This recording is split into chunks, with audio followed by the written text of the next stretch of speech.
Hai teman-teman, kembali berjumpa dengan saya Jefferly. Di video kali ini saya mau bahas cara Jitu bikin blog bisnis atau blog perusahaan dan memastikan itu cuan besar. Nah, buat kamu yang mau belajar SEO atau butuh konsultan SEO, bisa juga menggunakan layanan private mentoring dan consulting SEO dari saya. Untuk detailnya bisa cek di deskripsi video ini atau bisa langsung hubungi saya melalui link yang ada di deskripsi ya. Sebelum lanjut, jangan lupa untuk subscribe. Mengapa kita perlu menggunakan blog? Walaupun sekarang kebanyakan orang biasanya akan menghabiskan waktu di media sosial. Namun blog ataupun konten hub itu sebenarnya tetap penting untuk dimanfaatkan dalam digital marketing.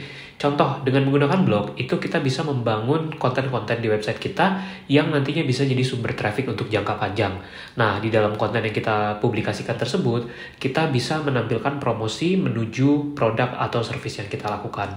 Dan gak hanya itu, lewat optimasi SEO dan juga blog, itu kita bisa mengincar banyak sekali keyword di Google dan kita bisa menampilkan bisnis kita di Google. Tentunya ini akan berdampak pada awareness terhadap bisnis kita, engagement dengan customer, bahkan sampai ke acquisition ataupun keperluan untuk transaksi dari customer kita. Nah, ini contoh beberapa project-project SEO yang pernah saya kerjakan dan contoh bahwa artikel yang dibuat itu bahkan bisa ranking 1 dan sangat membantu untuk KPI bisnis kita. Nah, lantas bagaimana strategi dan step by step-nya? Ini akan saya bahas. Step pertama, kalau kamu ingin membangun sebuah blog ataupun website untuk bisnis ataupun perusahaan adalah buat dulu rencananya.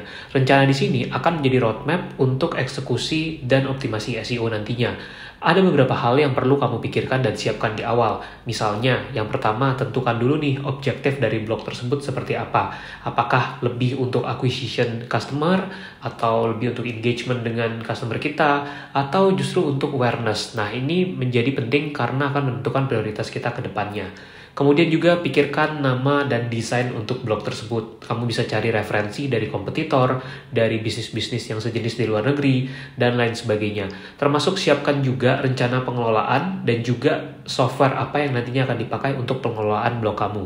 Kalau misalkan ingin praktis dan juga mudah, kamu bisa menggunakan tools seperti WordPress yang bisa kamu pakai untuk development website ataupun blog kamu.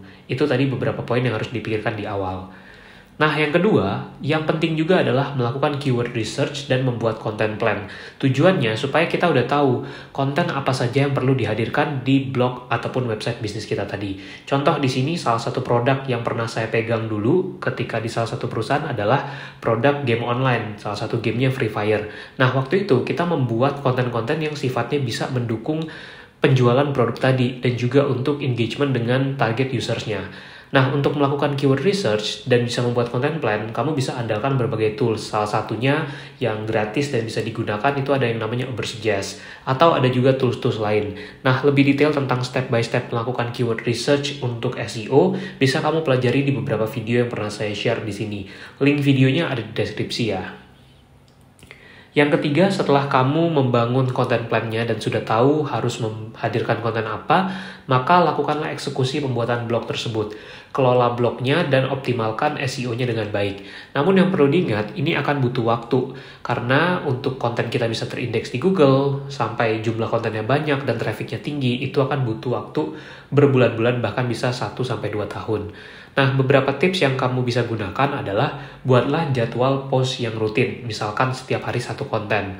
Untuk memudahkan pengelolaan blog, kamu bisa gunakan content writer, baik itu yang kamu rekrut secara in-house, menggunakan freelancer, atau bekerja sama dengan agency. Jadi, untuk perusahaan tentu harus siapkan budget untuk content writer ini. Kamu bisa gunakan 1 atau 2 content writer, atau bahkan lebih, sesuai target jumlah konten yang ingin kamu produksi.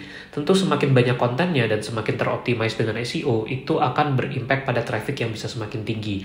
Yang penting juga optimalkan SEO-nya secara on-page, gunakan internal linking supaya antar konten itu saling terkait dan bisa mendukung satu sama lain. Dan yang paling penting, pastikan blog Anda itu fokus pada kebutuhan user dan customer. Karena kalau konten-konten yang dibutuhkan itu ada, orang pasti akan dengan senang hati untuk datang ke website ataupun blog kita. Nah, yang keempat ini yang paling penting, yang supaya bisa dimanfaatkan dan supaya bisa mendorong KPI bisnis Anda tentunya, yaitu siapkan call to action ataupun tampilkan menu penawaran ke produk atau jasa Anda.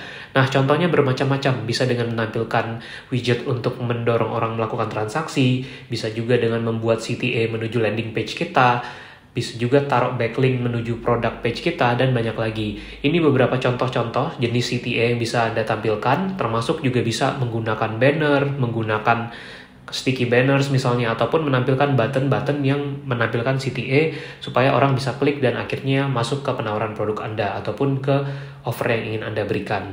Nah, itu dia tipsnya. Kalau kamu butuh tips SEO lain, bisa tonton video-video SEO di channel ini, atau kalau ingin konsultasi seputar SEO dan juga butuh roadmap dan sebagainya, kamu bisa langsung kontak saya melalui link yang ada di deskripsi video ini. Semoga bermanfaat dan jangan lupa untuk subscribe.